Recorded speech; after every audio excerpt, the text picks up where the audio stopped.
एक कहानी के माध्यम से उसकी इस जिज्ञासा को शांत करने का प्रयास किया गया। हम सब भी सोचें कि हमारे जीवन में हमारा सच्चा मित्र कौन है, शत्रु कौन है, कौन है जिसके वजह से हमारे जीवन में कुछ खुशियां आ सकती है। क्योंकि सद्गुरु कबीर इस बात को जोर देकर कहते हैं कि संगति से सुख उपजे, कुसंगति से दुख होए। कहीं कबीर तहाँ जाइए जहां अपनी संगति होए।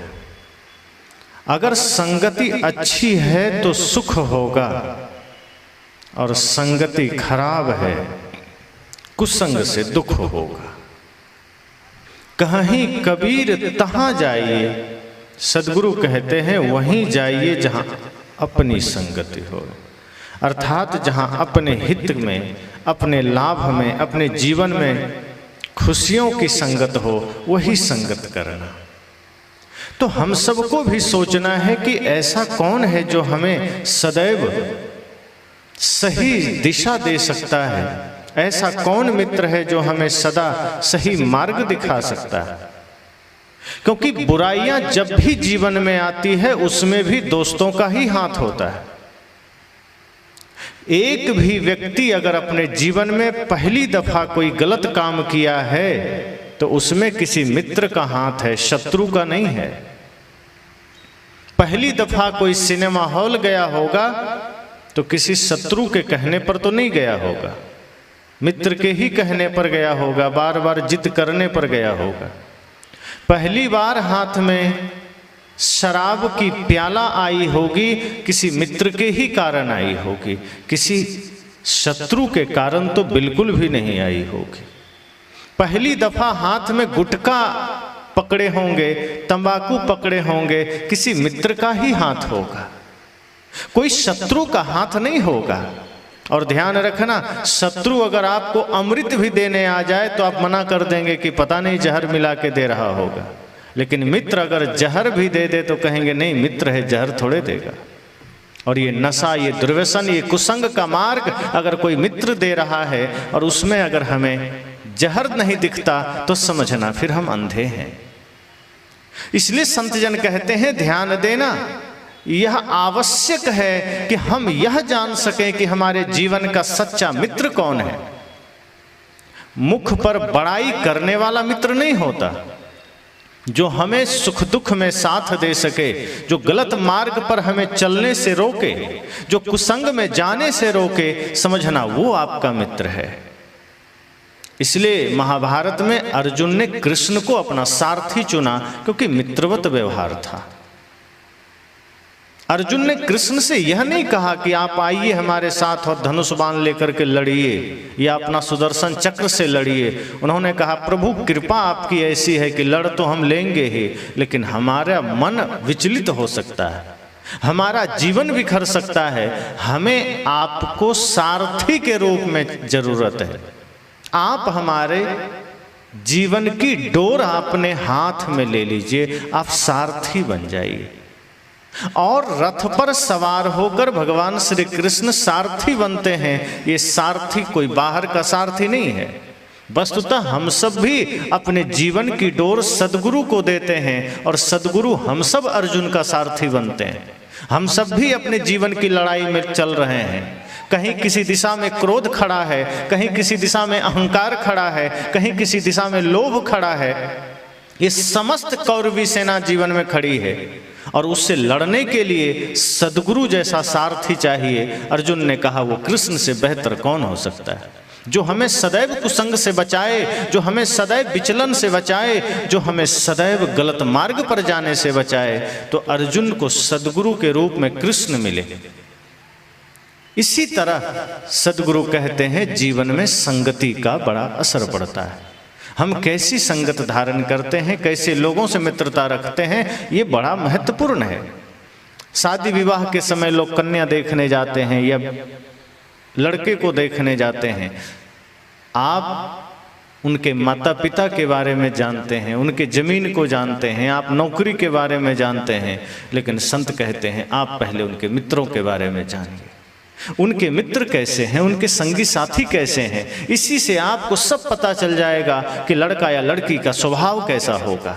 अगर उसके मित्र सात्विक हैं, उसके मित्र पवित्र हैं, सादगीपूर्ण जीवन जीने वाले हैं, माता पिता गुरु के भक्त हैं, राष्ट्र भक्त हैं, तो समझ जाना वो लड़का या वो लड़की ठीक होंगे। लेकिन यदि उनके मित्र आपको ऐसे ना मिले, वो गलत मार्ग में जाने वाले मिले, नशा करने वाले मिले, छल कपट करने वाले मिले, तो समझ जाना कि इससे अलग इसका थोड़ा भी कुछ नहीं होगा। इसलिए सदगुरु कहते हैं संगति से सुख उपजे। इस संगति आपको सुख भी दे सकता है और दुख भी दे सकता है। अगर कुसंग के रंग में रंग गए तो यही जीवन बदरंग भी हो सकता है, और सत्संग के रंग में रंग गए तो यही जीवन सुरंग हो सकता है। इसलिए मित्र कौन है यह जानना जरूरी है, क्योंकि अक्सर हमारे जीवन के विनाश में मित्रों का ही रोल रहा है। कहते तो वो मित्र हैं, लेकिन कई बार आपके विपत्तियों में, आपके दिक्कतों में, आपके विषम परिस्थितियों में या आपके बिगड़ने में उनका ही दोनों हाथ होता है, एक हाथ नहीं होता, और बड़े प्यार से बिगाड़ते हैं। इसलिए सजगता चाहिए। तो किसी ने पूछा कि हमारे जीवन का सच्चा मित्र कौन है, सच्चा साथी कौन है? ये जो बाहर दो चार झुंड में आते हैं, क्या वो सच्चा साथी है? संत ने कहा देखो, व्यवहारिक जगत में मित्र तो होने ही चाहिए। अगर वे मित्र आपके समय समय पर काम आए, आप उनके काम आए। मित्र इसलिए ना बनाओ कि वो तुम्हारे बस काम आए, तुम भी उनके काम आ जाओ, इसलिए मित्र चाहिए। अब ऐसा भी स्वार्थ में ना पड़ जाना कि नहीं मित्र इसलिए चाहिए कि मेरा काम आ सके, फिर तो स्वार्थ हो गया। और यदि स्वार्थ में मित्र बनाओगे तो वो काम कभी आ गया, लेकिन अगर तुम उसे काम ना दिए, तुम उसके काम ना आए, तो वही मित्र फिर अलग हो जाएंगे। तो व्यवहारिक जगत में अगर कोई आपके साथ है, कोई मित्र बनकर है, अच्छी बात है, लेकिन ध्यान देना कि ये सारी मित्रता कब तक है। इस सच्चा साथ तुम्हें कौन देगा? इस धरती पर कौन ऐसा है जो सदा साथ निभाएगा? एक व्यक्ति के 3 मित्र थे।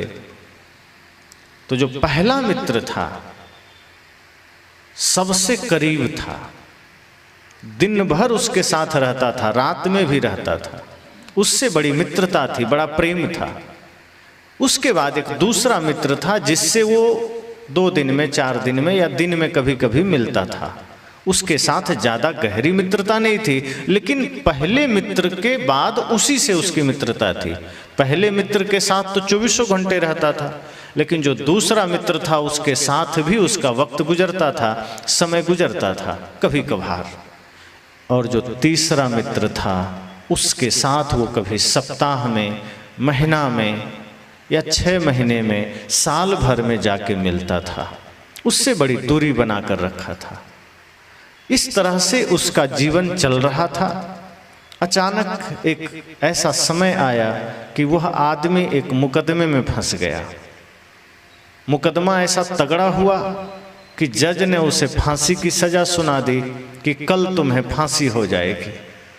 वो आदमी तो घबरा गया, कहा कि अचानक फांसी, अभी तो दिन ही कितने हुए जीवन के, अभी तो संसार भी ठीक से ना देखा हूं, अभी तो ये दुनियादारी भी हमने ठीक से ना देखी, अभी तो ये जीवन आरंभ ही हुआ। हाथ जोड़े, विनय किया कि जज साहब क्षमा कर दो। जज ने कहा कि अगर तुम्हारे पक्ष में कोई भी एक व्यक्ति अगर गवाही दे दे तो तुम्हें माफी मिल सकती है। तब वो खुश हो गया, कहा मेरे तो 3 मित्र हैं और पहला मित्र तो 24 घंटे साथ ही में रहता है, अगर मैं उससे कहूँगा तो झट से गवाही दे देगा।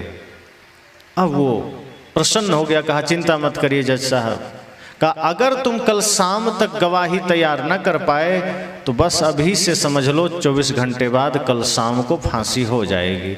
वो थोड़ा सा तो घबराया, लेकिन उसे विश्वास था अपने पहले मित्र पर जिसके साथ वो 24 घंटे रहता था कि निश्चय ही ये मुझे बचा लेगा। और वो कोर्ट से छूटते ही निकला, पहले मित्र के घर पर गया। जैसे ही दरवाजा खटखटाया, कहा कौन? कहा अरे तुम्हारा मित्र, दिन भर तो साथ में ही रहते हैं, रात भर भी साथ रहते हैं, अभी हम थोड़ा कोर्ट से आ रहे हैं। कहा हुआ क्या? कहा मुकदमे में फंस गए हैं, कल फांसी हो जाएगी, तुम थोड़ा गवाही दे दो। कहा ये हो नहीं सकता। कह रहे दरवाजा तो खोलो। पहले मित्र ने कहा कि मैं दरवाजा नहीं खोल सकता, कोई अपराधी मेरा मित्र नहीं हो सकता, तुम यहां से लौट जाओ। उसने दरवाजा भी नहीं खोला। जहां से उम्मीद थी, जहां से कामना थी कि ये मेरा सबसे खास मित्र है, सबसे महत्वपूर्ण मित्र है, ये साथ दे देगा, उसने दरवाजा तक ना खोला। ये कहा मित्र ये तुम क्या कर रहे हो, तुम तो मेरे परम मित्र हो। कहा नहीं नहीं तुम चले जाओ, मैं दरवाजे भी नहीं खोल सकता और मैं बाहर भी नहीं आ सकता और मैं कोई हेल्प भी नहीं कर सकता, मेरे पास कोई उपाय नहीं है तुम्हें सहायता कर सकूं, इसलिए तुम चले जाओ। अब इसके तो लगा जैसे कि धरती के खिसक गई पैरों तले। इसे लगा अब तो मरना निश्चित है। जो 24 घंटे साथ रहता है वो साथ न दिया तो दूसरा मित्र क्या साथ दे देगा? फिर सोचा लेकिन क्या करें, अब कोई और है भी नहीं, जीवन भर इसी में अटके रहे, सबसे ज्यादा इसी के साथ रहे। और दूसरे मित्र के पास जाते हैं, देखें कुछ हो तो शायद बात बन जाए। आधे मन से वो निकला और शाम हो गई थी। जैसे ही वो दूसरे मित्र के पास गया, दरवाजा खटखटाया, अंदर से आवाज आई कौन? कहा रे मैं मित्र तुम्हारा, दिन में कभी कभी तुमसे मिलता हूँ, 2 दिन पर 3 दिन पर तो मिलता ही हूँ, दिन में भी मिलता हूँ। कहा हुआ क्या? कहा पहले दरवाजा खोलो। दूसरे मित्र ने दरवाजा खोल दिया। कहा आओ अंदर बैठो। कहा नहीं नहीं बैठने का समय नहीं है, मुकदमा में फंस गया हूं, कल मुझे फांसी हो जाएगी। उसने कहा अरे ये कैसे हुआ? कहा जो भी हुआ लेकिन एक रास्ता है, अगर तुम कोर्ट में चल करके मेरे पक्ष में गवाही दे दोगे तो मैं बच जाऊंगा। दूसरे मित्र ने कहा मित्र मैं तुमसे बड़ा प्रेम करता हूं और चाहता तो मैं भी हूं कि मैं तुम्हें सहायता करूं, इच्छा तो मेरी भी है कि तुम्हें फांसी ना हो और बड़ा मन है मेरा कि मैं तुम्हारे साथ जाऊं गवाही देने, लेकिन मित्र क्षमा करना, मैं कोर्ट के बाहर तक तो जा सकता हूं, अंदर में नहीं जा सकता, मेरा सामर्थ्य नहीं है उतना, इतने तक मैं जा सकता हूं। का मतलब क्या हुआ? फिर तुम कोर्ट के बाहर जाओगे तो उससे क्या हो जाएगा? जरूरत अंदर है, अंदर जाओगे गवाही दोगे तो बात बनेगी, अब तुम बाहर से ही लौट जाओगे। कहा मित्र मैं इतना ही कर सकता। कहा मित्र तो फिर मतलब क्या हुआ दोस्ती का? कहा जो तुम कहो, चाहे बुरा कहो भला कहो, पर मैं तुम्हारे साथ कोर्ट के अंदर नहीं जा सकता, मैं गवाही नहीं दे सकता। उसने कहा फिर कोई मतलब नहीं हुआ, फिर तो मुझे फांसी हो ही जाएगी। कहा अब तुम जानो, लेकिन मैं मरघट, मैं कोर्ट तक ही जा सकता हूं, कोर्ट के अंदर नहीं जा सकता। अब वो निराश हो गया, उसे लगा कि बस अब मृत्यु, अब ये मरघट दिख रहा है, अब मुझे लगता है कि राख बनना पड़ जाएगा, अब लगता है मृत्यु सामने खड़ी है। तभी अचानक ध्यान आया कि एक तीसरा मित्र भी है, जिससे हम महीना साल भर में कभी तो मिल ही लेते हैं। फिर सोचा जब पहला साथ नहीं दिया, दूसरा भी नहीं दिया, तो तीसरा काहे को देगा? मैं तो उससे मिलता भी नहीं हूँ, कभी कभी मिलता हूँ, वो भी अनमने भाव से, वो भी कोई गहरी मित्रता नहीं है, वो तो मुझे मानता है, मैं ही उसको दूर किए रहता हूँ, तो वो कैसे साथ दे देगा? फिर सोचा क्या पता एक बार पता चल ही दे, बात बन जाए। क्योंकि पहले ने तो दरवाजा भी नहीं खोला, जबकि मैं 24 घंटे साथ रहता था। दूसरे ने कम से कम दरवाजा तो खोला, कम से कम कोर्ट के बाहर जाने को राजी तो हुआ। क्या पता तीसरे के मन में कोई बात आ जाए। उम्मीद सोच करके, आशा बांध करके वो चला। रात हो चली थी, रात के 10 बज रहे थे। जैसे ही वो तीसरे मित्र के द्वार पर गया तो देखता है द्वार पहले ही खुला हुआ है, जैसे कि तीसरे मित्र को पहले से पता हो कि मेरा मित्र आने वाला है। और जैसे ही ये पास में गया, उधर से वो उसका मित्र प्रसन्न हो करके आ करके गले से लगाया कि मित्र तुम इतने दिन कहाँ थे, अब आए हो? मैं कब से प्रतीक्षा कर रहा था, मैं कब से तुम्हारा ही राह देख रहा था, आओ जल्दी अंदर चलो, साथ में कुछ खाएं पिएं। इसने कहा मित्र तुम्हें कैसे पता कि मैं आने वाला हूं? कहा मैं तो सदैव तुम्हारा ही रास्ता देखता हूं। तुम भले मुझे भूले हुए हो, तुम भले मुझसे दूर हो, पर मैं तो सदा तुम्हें स्मरण करता हूं। इसलिए मैं इस उम्मीद में कि तुम आओगे, मैं द्वार सदैव खुला रखता हूं। और चलो अंदर कुछ खाएं, तुम्हारी उम्मीद में मैं अभी तक भोजन नहीं किया। इसने कहा मित्र मैं एक समस्या में हूं। कहा समस्या बाद में, पहले चलो खाएं। उसने कहा नहीं मित्र, छोटी समस्या नहीं है। अगर कोई मेरे पक्ष में गवाही न दिया तो कल मुझे फांसी हो जाएगी, मैं मर जाऊंगा। तीसरे मित्र ने कहा बस इतनी छोटी सी बात? अरे चिंता मत करो, चलो अंदर पहले खाएं, बाद में देख लेंगे, तो बहुत छोटी सी बात है। वो ले गया अंदर। कहा मित्र कल तुम मेरे पक्ष में गवाही दोगे क्या? कहा चिंता मत करो, ये छोटी सी बात। अरे गवाही तो बहुत छोटी सी बात है, तुम्हारे लिए तो मैं अपना प्राण दे सकता हूं। चिंता क्यों करते, आओ अब बैठ के खाते हैं। इस आदमी को लगा कि इसके साथ में रहता भी नहीं, मिलता भी नहीं, इसको मैं दूर किए रहता हूं, इसका इतना समर्पण मेरे लिए, इतना प्रेम मेरे लिए, जिसको मैंने सारी जवानी दे दी, जिसको मैंने पूरा समय दे दिया, वो घर का दरवाजा तक न खोला, जिसके साथ मैं समय बिताया, दिन कभी रात लगभग साथ रहा, उसने कोर्ट के अंदर जाने से मना कर दिया। और जिसको मैं अपने से इतना दूर रखा, वो मेरे लिए जान देने तक को राजी है, गवाही कौन कहे? उसके आंखों में आंसू आ गए। तीसरे मित्र ने कहा मित्र रो क्यों रहे हो, अब क्या डर है, अभी चलें क्या गवाही देने? कहा नहीं नहीं, कल चलना, कल जाकर के गवाही दे देना। और तीसरा मित्र आराम से खाए पिए विश्राम किए, उसको हिम्मत दिया। और तीसरे मित्र ने कहा सूर्योदय होते ही तुम्हारा ये मित्र कोर्ट में हाजिर हो जाएगा। और गया कोर्ट में, गवाही दिया, वो छूट गया। और तब से उसने कहा कि ये पहला और दूसरा मित्र को अब मैं कभी मिल नहीं सकता, अब ये मेरा जीवन तीसरे मित्र के हवाले है, अब मैं दूसरे और पहले के पास भी नहीं जाऊंगा। उसने मेरा सब कुछ ले लिया और ऐसा दिखाया जैसे वही सब कुछ है मेरा, लेकिन वक्त पड़ा तो वही पीछे हट गए। लेकिन तुम मेरे साथ थे, मैं भले ही तुम्हें दूर किए रहा, पर तुमने मुझे नहीं छोड़ा, इसलिए अब ये जीवन तुम्हारे हवाले। ये कहानी यहाँ विराम हुई। अब हम सब के जीवन में ये कहानी शुरू हुई। हम सब के जीवन में भी तीन मित्र हैं। पहला कौन है? धन, जिसके साथ आदमी 24 घंटे रहता है। और दूसरा कौन है? परिवार, जिसके साथ दिन में तो लगभग रह ही लेता है। और तीसरा मित्र यही सत्संग और धर्म है, जो कभी कभी हम करते हैं। अब सोच लेना कहानी का अंत क्या होगा।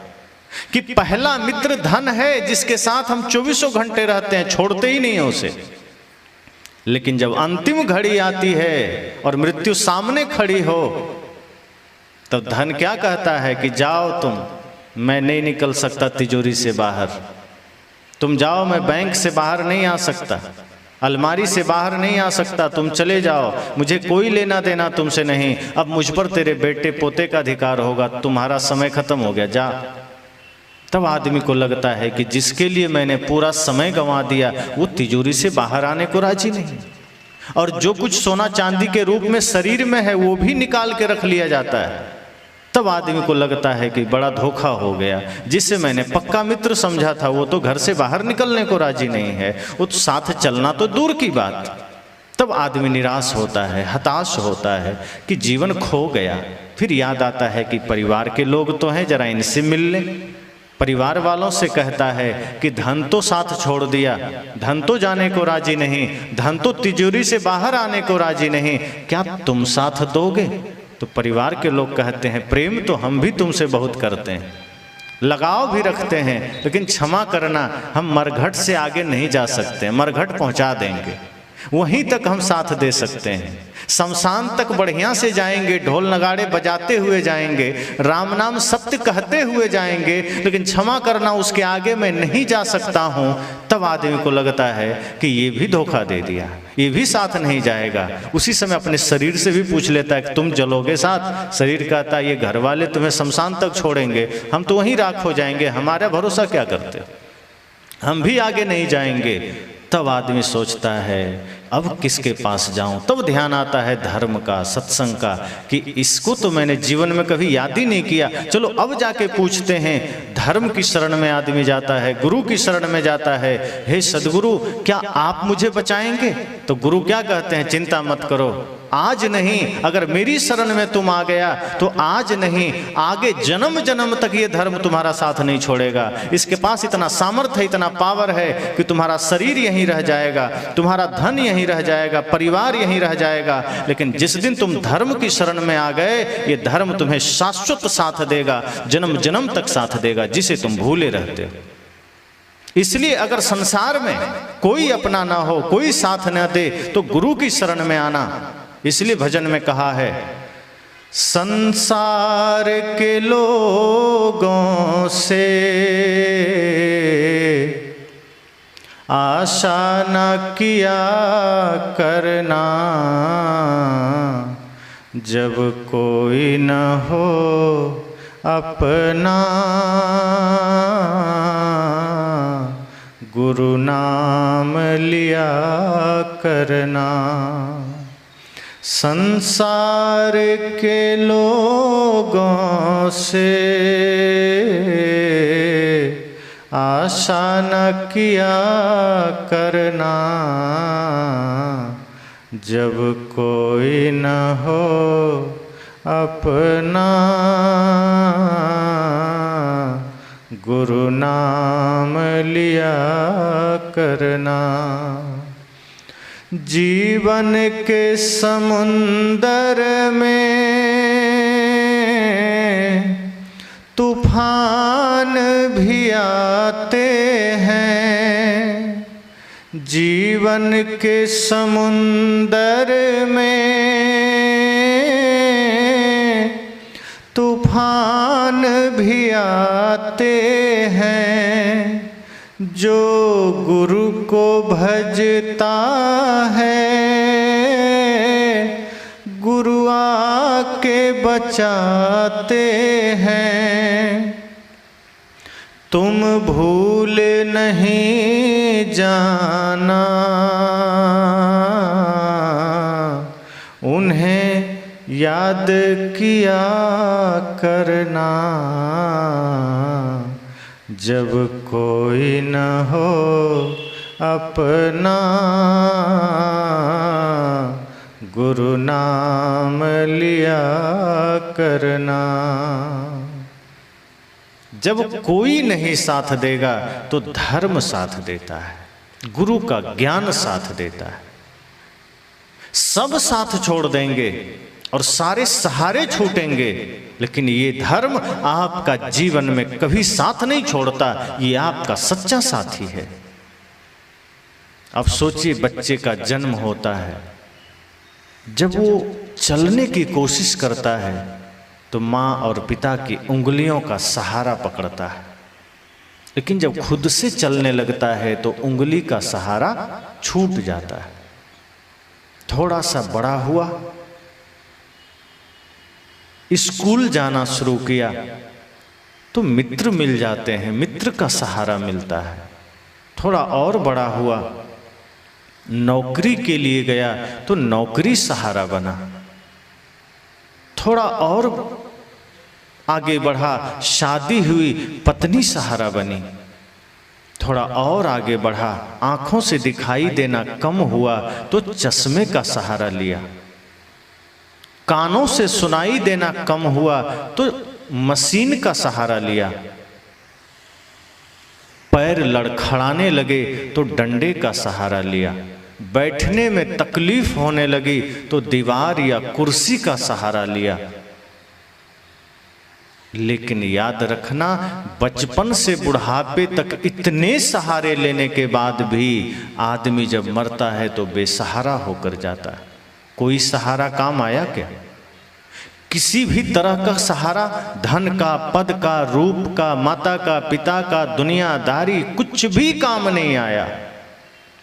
लेकिन सदगुरु क्या कहते हैं, जो गुरु के पास आ गया, जो सदगुरु के निकट आ गया, वो कभी बेसहारा नहीं होता, वो कभी अनाथ नहीं होता, वो सनाथ हो जाता है। फिर वो बेसहारा नहीं रहता, क्योंकि गुरु के पास जो आ गया उसके सारे सहारे भले ही छूट जाएं, लेकिन जिसने गुरु को ही अपने जीवन में धारण कर लिया, ज्ञान को धारण कर लिया, धर्म को धारण कर लिया, वो कभी बेसहारा नहीं जाता। इसलिए संत कहते हैं जीवन में आपका सच्चा साथी धर्म है, सत्संग है। और धर्म की बात जब भी आए तो धर्म से अर्थ इतना ही है, प्रेम, सत्य, अहिंसा, करुणा, भक्ति, दया, क्षमा, ये सारे सद्गुण धर्म ही है। एक भी आया तो दूसरा खुद आ जाता है। अगर निश्चल भक्ति जीवन में आ गई तो प्रेम भी आएगा, सत्य भी आएगा, अहिंसा भी आएगी, करुणा भी आएगी। और यह साथी अगर आपने बना लिया तो संसार भी आपका हो जाएगा। संसार आप अपना बना करके धर्म को अपना नहीं बना सकते, लेकिन धर्म को जीवन में धारण करके पूरे संसार को अपना बना सकते हैं। फिर संसार भी आपको अपना मानेगा। जिसने सिर्फ धन को, जीवन को, परिवार को, जमीन को, मकान को अपना माना है, धर्म उससे दूर हुआ। लेकिन जिसने धर्म को स्वीकार किया, ये पूरी दुनिया उसके कदमों में हुई। इसलिए संत कहते हैं कि आप यह ध्यान रखना कि जन्म लेने के बाद जैसे ही बाल्यकाल बीते और थोड़ी सी समझदारी आए, धर्म की शरण में आ जाना, गुरु की शरण में आ जाना। और यही शिक्षा अगर आपको बचपन में मिल जाए और आपको नहीं मिली तो अपने बच्चों को देना। जो काम आपके जीवन में ना हुआ वो आप अपने बच्चों के जीवन में देना। क्योंकि कई बार सही रास्ते दिखाने पड़ते हैं। अगर हम यह सोचे कि इसका भाग्य ये अपना सही रास्ता चुन लेगा तो ऐसा नहीं होता है। माया इतनी प्रबल है कि कुसंग में डाल देगी। एक पुलिस अधिकारी आश्रम में आए तो ऐसी चर्चा होने लगी। तो उन्होंने कहा आपकी दीक्षा कब हुई? मैंने कहा 6 दिन का मैं था तभी दादी ने हमें दीक्षा दे दिया। उसने कहा ये तो गलत बात है, 6 दिन का बच्चा को क्या पता उसको माला देने से तो सांप्रदायिक बन जाएगा। मैंने कहा ऐसा थोड़े है। मान लीजिए आपको घर बनाना है तो घर का सारा सामान आप तुरंत 1 घंटे में जुटाएंगे क्या? पहले व्यवस्था करेंगे ना कि हमको ऐसा घर चाहिए, पहले नक्शा बनाएंगे, उससे पहले आप धन जुटाएंगे, आप सामर्थ्य देखेंगे, जमीन चयन करेंगे, आगे घर बनाएंगे। आपको खेत में धान बोना है तो जिस दिन बोना है उसी दिन जाकर खेत को जुताई करेंगे क्या? पहले ही मेड़ सही करेंगे। इसी तरह जीवन में हमें अपनी संतान को कौन सी दिशा देनी है ये बचपन में ही तय कर लेना होता है। और आत्मा इस धरा पर जब आती है तो 2 तरीके हैं उसको जीवन में रास्ता दिखाने का। एक तो कुछ पूर्व संस्कार लेकर के जीव आते हैं। आत्माएं आती है जो अपने पूर्व संस्कार के बल पर स्वतः सही मार्ग पकड़ लेती है। लेकिन कुछ आत्माएं ऐसी है जो पूर्व का कुछ बुरे कर्म लेकर आई है। अब अगर उसको आप ढीला छोड़ दिए तो वो फिर उसी दिशा में चला जाएगा, फिर वो उसी भटकाव मार्ग पर चला जाएगा, उसी गंदगी के मार्ग पर चला जाएगा। और जिम्मेदार कौन होंगे? माता पिता। तो कहा जिसके भाग्य में ही गंदगी लिखा है उसको थोड़े ठीक किया जा सकता है। मैंने कहा पहली बात तो यह समझना कि मनुष्य शरीर कर्म की भूमिका है। यहां अगर कोई गलत भाग्य लेकर भी आया है तो इस जीवन में अच्छे कर्म के द्वारा, अच्छे माहौल के द्वारा अपने कर्म को, अपनी दिशा को, अपने भाग्य को बदल सकता है। अगर मनुष्य जीवन में नहीं बदलेगा तो क्या कुत्ता में जाके बदलेगा? भैंस में जाके बदलेगा? अरे वहां तो वो जाता ही दुख पाने के लिए है। लेकिन ये मनुष्य जीवन मिलता है अपने कर्म, अपने भाग्य, सब कुछ बदलने के लिए। इसलिए बचपन में ही बच्चे को सही दिशा देने के लिए, रास्ता देने के लिए उसको ज्ञान का, ध्यान का, भक्ति का एक माहौल बनाया जाता है ताकि वो उसका कदम न बिगड़े।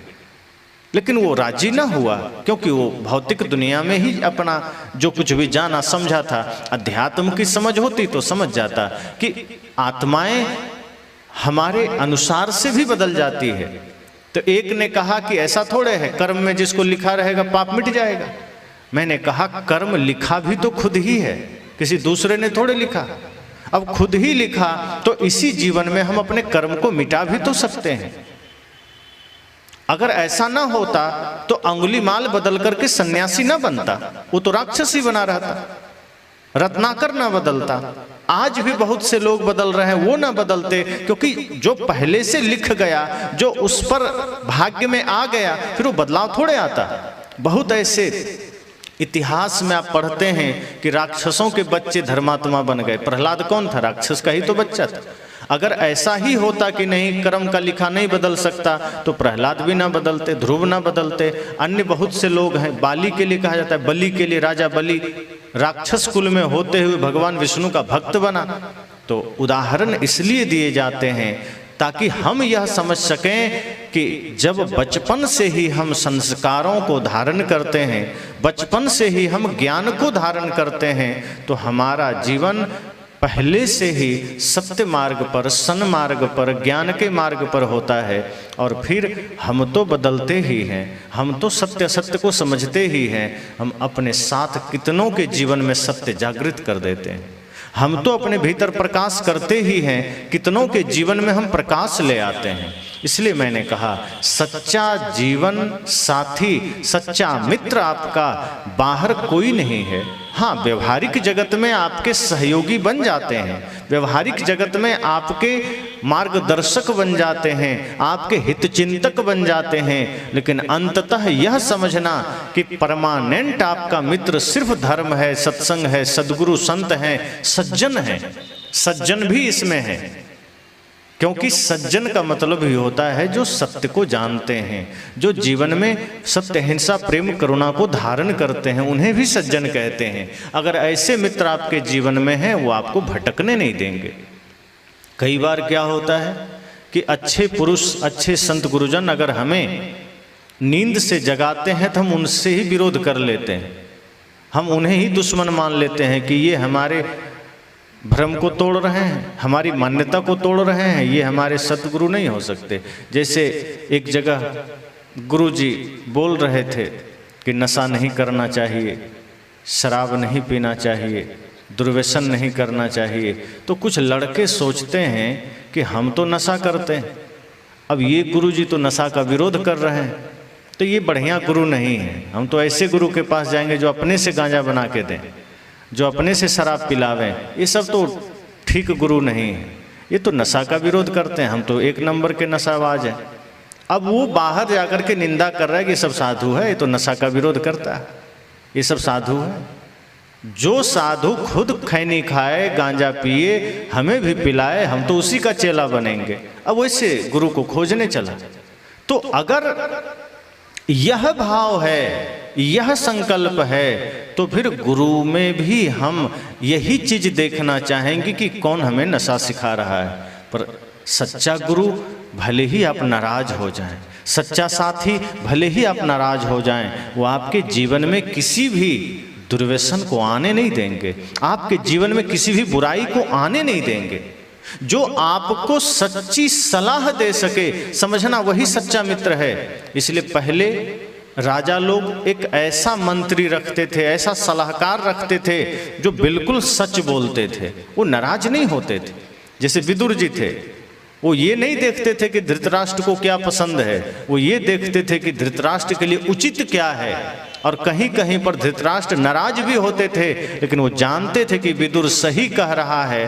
वो बात नहीं कहता था जिसमें धृतराष्ट्र के मन को गुदगुदी पैदा करे कि नहीं, ये तो मेरी चापलूसी कर रहा है। मंत्री या सलाहकार ऐसे रखे जाते थे जो सही कह सके। पर आज के नेता मंत्री को आप देखिए, वो अपने आसपास ऐसे चमचे रखता है जो दिन रात उसकी जी हजूरी करता रहे। गलत भी है, वो कहे नहीं नहीं आपका तो बहुत माहौल बना हुआ है।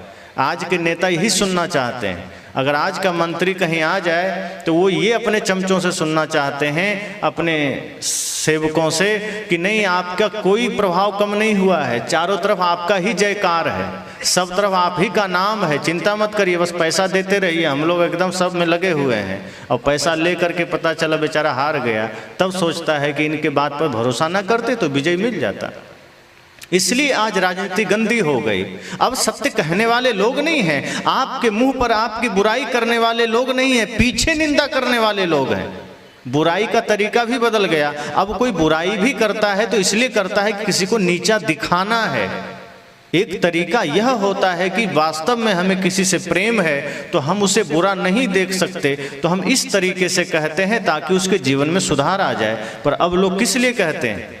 इसलिए कि ताकि इसको नीचा दिखाया जा सके, इसका अपमान किया जा सके। निंदा करते हैं, सामने मुंह पर कुछ बात कह दिए ताकि इसका अपमान हो सके, सिर झुक सके। सदगुरु कहते हैं अब सच्चे साथी कहाँ, जो आपको बुराइयों से निकाल सके, जो आपको गलत कार्यों से रोक सके।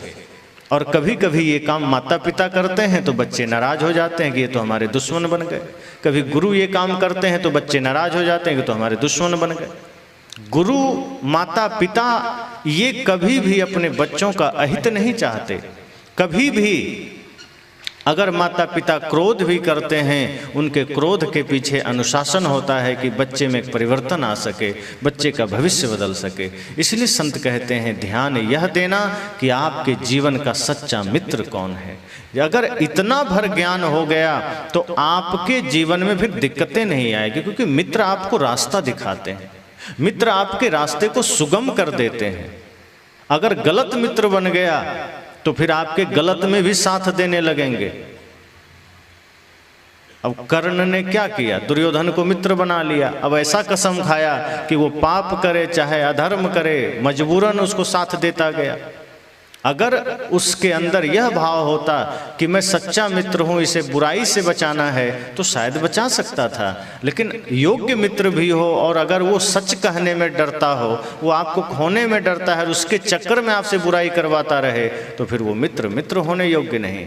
मित्र तो फिर कृष्ण जैसा चाहिए, जो सदैव पग पग पर हमें असावधानी से रोके, हमें बुराई से रोके, हमें कदम कदम पर सचेत करे, जगाए, कहीं भटकने ना दे। और ये व्यवहारिक जगत के लिए है कि व्यवहार में अगर आप कहीं चाहते हैं कोई मित्र हो तो ऐसे ही मित्र रखना जो आपको सही सलाह दे।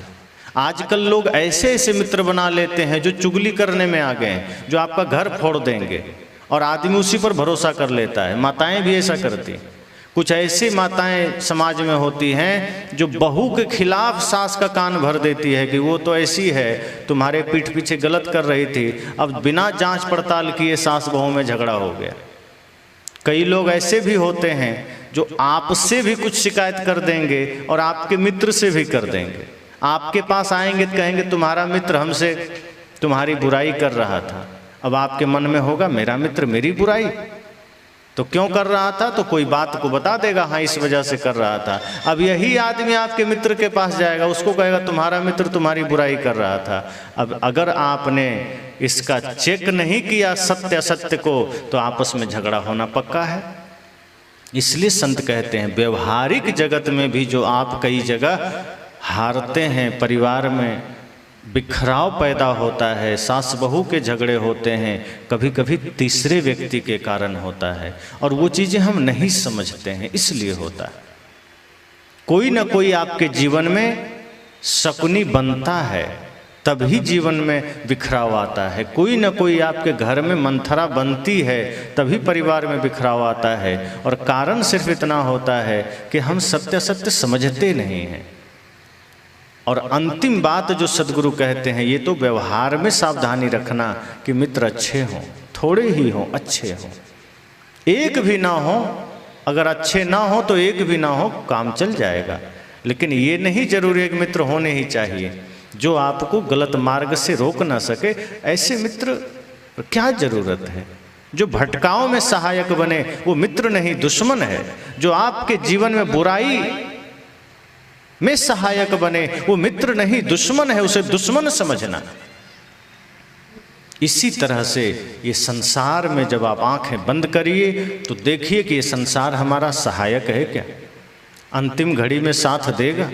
कौन देगा? धर्म के सिवा कोई सच्चा साथी नहीं। जो साथ चले वही आपका साथी है, वही भजने योग्य है, वही जीने योग्य है। बाकी तो व्यवहार निभा कर चल देना है, बाकी के साथ तो मित्रता करके चल देना है, किसी से कोई विवाद नहीं, कोई झगड़ा नहीं। अब एक चीज और समझना कि जब संत यह कहते हैं कि सच्चे मित्र जीवन में बनाना, तो अगर कोई बुरा आदमी है तो उससे घृणा करके झगड़ा भी नहीं करना है कि चलो उसकी आलोचना करने लग गए, उसकी निंदा करने लग गए। गुरु कहते हैं कि अगर कोई ऐसा व्यक्ति है जो गलत मार्ग में जा रहा है तो उसकी निंदा भी नहीं करना, बस उपेक्षा कर देना। उपेक्षा एक शब्द है शास्त्रों में, इसका बड़ा महत्व है कि जैसे किसी से आपको नहीं बनती है, किसी के जीवन में बुराई है, किसी से आपको दिक्कत है, तो उसकी आलोचना करने के बजाय उसकी उपेक्षा कर देना। जैसे आप कहीं जाते हैं और जाते जाते आपको मार्ग में चौराहा मिल गया, आपको जाना है सीधे, दाईं ओर भी सड़क जा रही है, बाईं ओर भी जा रही है, तो चौराहे पर खड़ा होकर आप क्या करेंगे? बाईं ओर और दाईं ओर वाली सड़क को आलोचना करेंगे, गाली देंगे कि नहीं इधर सड़क क्यों बना दिया, हमें तो इधर जाना ही नहीं है, ऐसा सोचेंगे क्या? किसी को तो जाना होगा, अब जिसको जाना होगा वो जाएगा, आपको नहीं जाना है मत जाओ, सीधा चले जाओ। उसमें रुक करके आलोचना क्यों करना कि इधर सड़क क्यों बना दिया? ऐसे ही आपके जीवन में जिसकी उपयोगिता नहीं है, जिसकी आवश्यकता नहीं है, उसकी आलोचना क्या करना? ये समझना कि ये मार्ग मेरा नहीं है, ये रास्ता मेरा नहीं है, छोड़ दिया। जो मेरा रास्ता है, जो मेरा लक्ष्य है, मुझे उस पर जाना है, आलोचना की जरूरत नहीं, उपेक्षा कर देना। और जब उपेक्षा हम करना सीख लेंगे तो आप देखेंगे जीवन में छंटाव शुरू हो जाएगा। जैसे चलनी में कचड़े गिर जाते हैं, अच्छी चीज़ें रह जाती है, और कई बार अच्छी चीज़ें गिर जाती है, कचड़ा रह जाती है, दोनों को अलग कर देता है। इसी तरह जब आप विवेक करेंगे, विचार करेंगे, तो जीवन वही रहेगा, लेकिन धीरे धीरे एक फिल्टर लग जाएगा, छन जाएगा सब। जो अच्छा है आपके साथ हो जाएगा, जो बुरा है वो धीरे धीरे उसकी उपेक्षा हो जाएगी। इसी तरह से जीवन में आगे बढ़ा जा सकता है। तो मैंने कहा जीवन का सच्चा साथी ये कौन है? ये धर्म है, सत्संग है। और यही धर्म जब आपके जीवन में आएगा तब पूरा संसार मित्र बन जाता है, फिर कोई दुश्मन नहीं रहता। बुद्ध जब परम ज्ञान को पा लिए तो संसार मित्र हो गया। शुरू में तो कुछ लोग दुश्मन बने, लेकिन बाद में सब मित्र हो गए। राम जब आदर्श राजा बन गए तो सब धीरे धीरे मित्र बन गए। जैसे ही सद्गुण जीवन में आएंगे, जैसे ही प्रेम जीवन में आएगा, फिर कोई दुश्मन रह ही नहीं जाता। दुश्मन के भाव भी तभी तक हैं जब भीतर कोई ना कोई विकार मौजूद होता है। इन आँखों से हम बुराई तभी देखते हैं, किसी में दुश्मनी भी तभी देखते हैं जब भीतर कोई विकार है। जब भीतर निर्मलता आ गई, पवित्रता आ गई, तो जहाँ भी देखेंगे वहाँ आपको अपना ही नजर आएगा, सब अपने नजर आएंगे। इसलिए सदगुरु कहते हैं कछु लेना न देना मगन रहना, कुछ लेना न देना। ये अपेक्षा भी संसार से मत करना कि कुछ मिले। किसी से अपेक्षा करोगे तो किसी से निराशा मिलेगी। अगर किसी से आपने उम्मीद किया तो कहीं से निराश होना पड़ेगा, कहीं से निराश हुए फिर कोई आपको उम्मीद बंधा देगा। इसी तरह से किसी से दोस्ती हुई, किसी से दुश्मनी हो जाएगी, किसी से दुश्मनी हुई, किसी से दोस्ती हो जाएगी। सदगुरु कहते हैं इससे अच्छा किसी से दोस्ती नहीं, मतलब सबसे दोस्ती। ना काहू से दोस्ती ना काहू से बैर। जब किसी से दोस्ती और किसी से बैर नहीं का भाव होगा तो पूरा संसार आपका होगा, सब आपके होंगे। लेकिन इसमें भी कुछ बातें हैं कि क्या अगर हम एक भारत जैसे देश में रहते हैं और हम राष्ट्रभक्त हैं तो हमें और क्या क्या सोचना है। संत कहते हैं हिंसा से दूर रहना, किसी से नफरत नहीं करना, सबको मित्र समझना। लेकिन अगर हम एक भारतीय हैं तो पाकिस्तान को क्या समझें, मित्र समझें कि दुश्मन समझें? अगर हम भारतीय हैं तो चीन को क्या समझें? अगर हम भारतीय हैं तो जवान पर, अगर कोई सीमा पर जवान खड़ा है, मान लीजिए आपके गांव से भी बहुत से लोग होंगे जो सीआरपीएफ में होंगे, एसएसबी में होंगे, बीएसएफ में होंगे, आईटीबीपी में होंगे, या फिर मेन आर्मी में होंगे, कोई ना कोई तो होंगे। अब वो अगर सीमा पर खड़े हैं और कोई दुश्मन आ जाए तो वहाँ क्या करना है? फूल माला लेके स्वागत करना है कि AK-47 से उसके अंदर गोलियां दाग देनी है? क्या करना है? क्योंकि संत कहते हैं मारना हिंसा है, संत कहते हैं क्रोध करना पाप है, संत कहते हैं कोई भी इस तरह का कृत्य करना पाप है। तो ये क्या है? इन सभी विषयों पर मैं कल विस्तृत रूप से चर्चा करूंगा कि हमारा धर्म क्या है और ये सब करने के बाद भी क्या हम धार्मिक बने रह सकते हैं? ये सब करना भी क्या धर्म हो सकता है? क्योंकि एक राष्ट्रभक्त होने के नाते, एक भारतीय होने के नाते, भारत की मिट्टी में जन्म लेने के नाते इन विषयों पर भी हमें जानना चाहिए, इस पर भी हमें चर्चा करना है। क्योंकि जब इन विषयों को हम समझेंगे, जानेंगे, तो हमारे बच्चे आध्यात्मिक तो बनेंगे ही, वो राष्ट्रभक्त भी बनेंगे। और ये दोनों जरूरी है। और सच तो ये है कि जो सच्चा आध्यात्मिक है वो सच्चा राष्ट्रभक्त भी हो जाता है। राष्ट्रभक्त और आध्यात्मिकता में कोई फर्क नहीं है। जिसने राष्ट्र धर्म को जान लिया, मतलब वो अध्यात्म को जान लिया, उसने मानव धर्म को जान लिया। इस विषय पर कल विस्तृत चर्चा होगी, संभवतः प्रथम सत्र में ही। अभी मैंने कहा कि हमारे जीवन में, परिवार में है, समाज में है, राष्ट्र में है, तो हमें सबसे प्रेम रखना है। कोई आलोचना करे उससे भी रखना। क्यों? क्योंकि अगर आपने किसी ने प्रेम किया तो उससे प्रेम रखा, किसी ने आलोचना किया उससे क्रोध किया, इसका मतलब है कि हृदय में क्रोध है तभी तो किया। और लेकिन अपने हृदय को निर्मल बनाना, अपने हृदय को पवित्र बनाना कि अपने हो या पराये सबके लिए हो न्याय। कोई सम्मान किया तो भी धन्यवाद, कोई अपमान किया तो भी धन्यवाद। इस भाव में उतरना है। जब इस भाव में उतरेंगे तो लगेगा सब अपना है। और यदि आप संसार के पीछे भागेंगे तो वक्त पड़ने पर सब साथ छोड़ देंगे, कोई आपका अपना नहीं रहेगा। और तब ऐसा लगेगा जैसे जीवन में सिर्फ मृत्यु सामने खड़ी है। बेटा भी साथ छोड़ दिया, पत्नी भी साथ छोड़ दी, मित्र भी साथ छोड़ दिए, भाई भी साथ छोड़ दिए, धन भी साथ छोड़ दिया। एक बात याद आई, शायद और अच्छे से समझ जाएंगे। एक आदमी कपड़े धोने जाता था अपना गधा लेकर, गधे के पीठ पर डाल देता था कपड़े का गट्ठर और चला जाता था नदी किनारे। तो कपड़े का गट्ठर गधे से उतार देता, फिर अपना धोने लगता। गधा वहीं पर अपना घास चरता। दिन भर वो कपड़े धोता, सुखाता। शाम होते ही गधे को भी पता चल जाता मुझे चलने का समय है, वो आ जाता, फिर से सूखा हुआ कपड़े का गट्ठर उसके पीठ पर लाद देता, गधा फिर घर आ जाता। इस तरह से गधे और उस धोबी में मित्रता थी। दोनों एक दूसरे के सहायता कर रहे थे। हालांकि धोबी तो कुछ भी सहायता नहीं कर रहा था, गधा ही कर रहा था। गधा होके भी वो सहायता कर रहा था। धोबी आदमी तो था पर वो कोई सहायता नहीं करता था, घर में खाने भी नहीं देता। वो जितनी देर वो नदी किनारे चरता था बेचारा उतना ही खा के रहता था, कपड़े का गट्ठर ढोता था। धीरे धीरे समय बीता, गधा भी थोड़ा बूढ़ा हुआ, लाचार हुआ। अब कपड़े का गट्ठर धोने में भी, पीठ पर रख करके चलने में भी कठिनाई होने लगी। एक दिन की बात है, कपड़े का गट्ठर लेकर जैसे ही नदी किनारे पहुंचा, कपड़े का गट्ठर उतार दिया, वो चरने चला गया।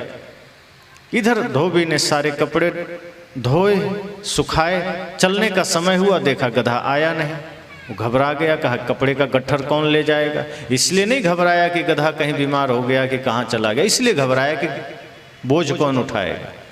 गधे से कोई प्रेम थोड़े था। फिर उसने देखा आसपास कहीं कोई गधा नहीं दिखा। थोड़ी दूरी पर देखता है कि कुछ लोग वहाँ खड़े हैं।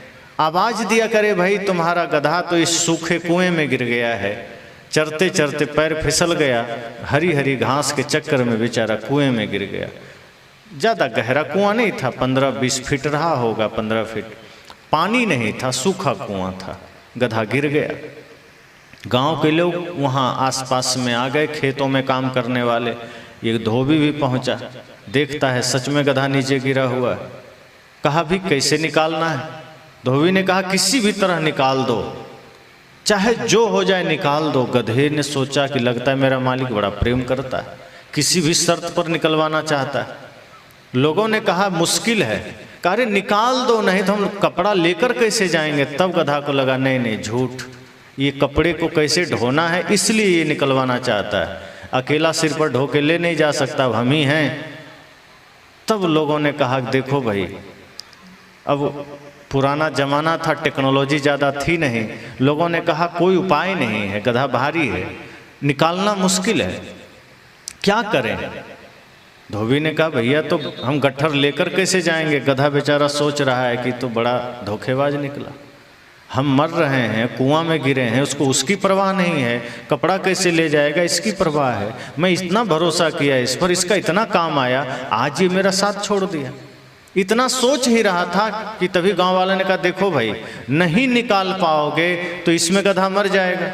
अब मर जाएगा तो यहाँ काम करने वालों को गंध आएगी, तब क्या किया जाए। तो धोबी ने कहा ऐसा करो, जिंदा ही इस पर मिट्टी डाल दो, ढक दो इसको ताकि गंध ना आए। अब गधा को लगा कि बहुत बड़ा धोखा हुआ, हम तो जिसको मालिक समझ रहे थे, अपना समझ रहे थे, इतना क्रूर निकला। अरे मर जाने के बाद मिट्टी डाल देता तो चलो कोई बात नहीं, मैं जिंदा हूं और मुझ पर मिट्टी डालने की बात कर रहा है।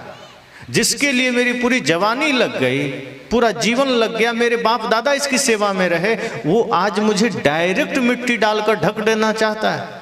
अब उसे लगा कि अब तो मृत्यु निश्चित है, मैं जिस आदमी के चक्कर में पूरा जीवन गंवा दिया, अब मुझे यही आदमी मृत्यु देने का कारण बन रहा है। मैंने भरोसा किया, ये मेरे भरोसे को तोड़ दिया। गांव वाले ने कहा तो देरी क्या करता है, जल्दी फावड़े लाओ, फटाफट मिट्टी खींचो, भरो। गधा सोचता है अब कोई नहीं बचा सकता, अब तो ये सब मारने पर तुले हुए हैं। पहले तो धोबी अकेले बोला था, ये गांव वाले भी तैयार हो गए, अब लगता है कोई रास्ता नहीं। और जब तक दुनिया में हम रास्ता खोजते हैं, जब तक संसार में हम रास्ता खोजते हैं, तब तक सारे द्वार बंद नजर आते हैं। गधे ने भी जब तक उम्मीद किया कि कोई तो हमारे पक्ष में बोलेगा, तब तक उसे अंधेरा नजर आया। लेकिन जैसे ही लगा कि सब दुश्मन हो गए, सब मारने पर तुले हैं, तब उसने उम्मीद छोड़ दी, आंखें बंद किया, भगवान को याद किया, और तब एक रास्ता सूझा।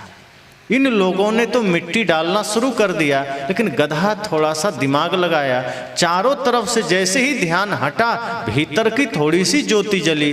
तब उसे ध्यान आया कि मिट्टी एक साथ थोड़े डालेगा, धीरे धीरे डालेगा। तो जैसे ही डालेगा मैं पैर ऊपर करते जाऊंगा, पीठ को हिला दूंगा, मिट्टी मेरे पैर के नीचे हो जाएगी। और इस तरह से उसने चालाकी किया कि जैसे ही मिट्टी पड़ती वो पीठ हिला देता, अपना पैर ऊपर कर लेता, मिट्टी नीचे हो जाती। फिर मिट्टी डालता, फिर पैर उठा लेता, फिर मिट्टी नीचे हो जाती। धीरे धीरे मिट्टी भरते गई, गधा ऊपर आते गया।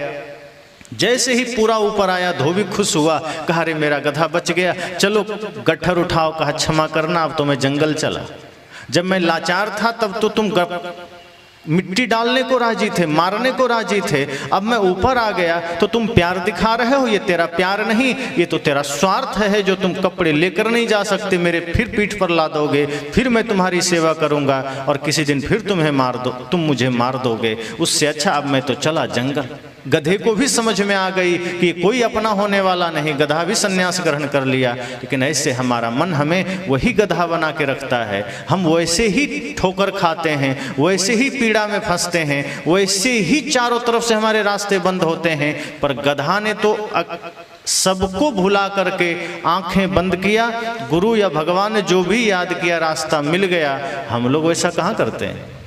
हम लोग तो गधे से भी गए बीते हैं, वो तो फिर भी रास्ता निकाल लिया, वो तो फिर भी मार्ग खोज लिया। हम तो उसी में मार्ग खोजने लग जाते हैं कि शायद ये बेटा काम नहीं दिया तो छोटा दे देगा, कि शायद पत्नी काम दे देगी, मित्र काम दे देगा, कि शायद धन काम दे देगा। और यही रास्ता खोजते खोजते मृत्यु सामने होती कि कोई काम नहीं देगा, चल समय हो गया।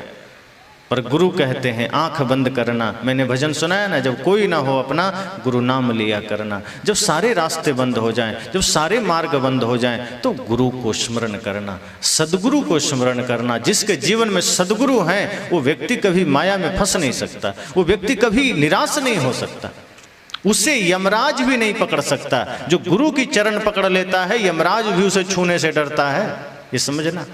अब इसका मतलब ये नहीं कि वो आदमी अमर हो गया, अमर होता है, कर्म से अमर होता है। गुरु की शरण में जब हम चले जाते हैं तो शरीर तो प्रकृति का है, शरीर प्रकृति ले लेगा, लेकिन आपके कर्म इतने पवित्र हो जाते हैं, आपके कर्म इतने महान हो जाते हैं कि आपका कर्म आपको सदा के लिए अमर बना देते हैं। फिर शरीर रहे ना रहे, आपका नाम रहता है, आपका यश रहता है, आपकी कीर्ति रहती है, और यही आपका असली धन है। बाकी धन तो कहाँ बिखर गया, कोई लेने वाला पूछने वाला नहीं, कोई हिसाब करने वाला नहीं।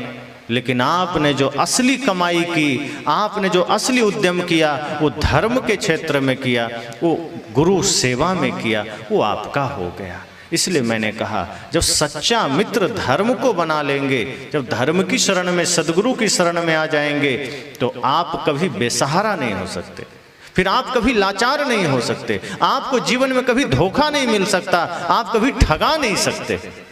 इतना सामर्थ्य है सदगुरु के ज्ञान में, सदगुरु के चरणों में। इसलिए सदैव यह संकल्प रहे कि इस नए वर्ष में हम इसी संकल्प से चलेंगे कि संसार के साथ व्यवहार तो करेंगे, तुलसी या संसार में भांति भांति के लोग, सबसे हिलमिल चालिए नदी नाव संजोग। लड़ाई किसी से नहीं करना, हिलमिल कर ही चलना है, प्रेम से ही चलना है, लेकिन यह ध्यान रखना है कि सब छूटने वाले हैं, और जो अपना है वो धर्म, गुरु का शरण, गुरु का ज्ञान, इसके सहारे चलना है। सबसे प्रेम, समस्त जीवों से प्रेम, समस्त सृष्टि से प्रेम, बैर किसी से नहीं, नफरत किसी से नहीं, घृणा किसी से नहीं। ये जिसने कर लिया उससे बड़ा सम्राट कोई नहीं। जब वो धरती से जाएगा उसके पास भक्ति का, प्रेम का, सत्य का इतना अपार धन होगा कि उसके सामने सब फेल, और ये धन कभी कोई बांट नहीं सकता। मैंने कल ही कहा था ये साथ जाएगा। तो इस धन का अगर अर्जन, इस धन का श्रम करके अर्जन आप करते हैं, इस धन को प्राप्त करते हैं, उसके लिए गुरु की शरण जरूरी है, सदगुरु की शरण जरूरी है। और इसी से हमें यह पता चलेगा कि हमारा सच्चा मित्र कौन है। तो अभी इसी के साथ वाणी को विराम।